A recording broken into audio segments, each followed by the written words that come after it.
আসসালামু আলাইকুম রহমতুল্লাহ বরকাতুহ।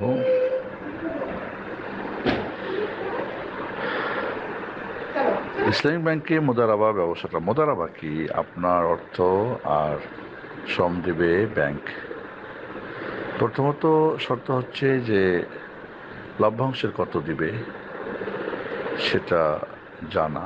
2 নম্বরে লাভে এবং লসে শরিক হওয়া দুই পক্ষ। 3 নম্বরে হালাল ব্যবসা করা, কোনো হারাম ব্যবসা করলে তো সেটা হবে না।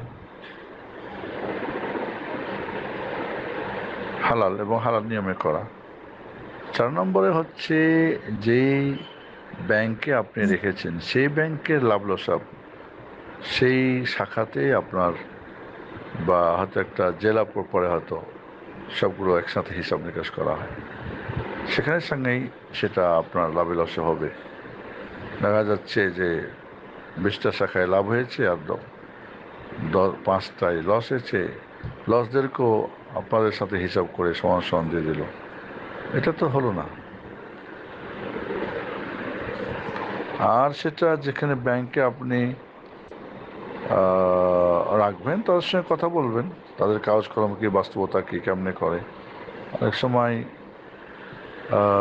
ফতোয়া বোর্ডে আর ভাউচারে ইসলাম ব্যাংক বাস্তবতায় সেটা কর্তব্য, সেটাও দেখা সম্ভব নয়। তার করার কিছু নেই, তারা যদি বলে সেটা আর বিশ্বাস করে কেউ করে, তবে একটু যাচাই বাছাই করতে হবে বাস্তবতা কি তাদের।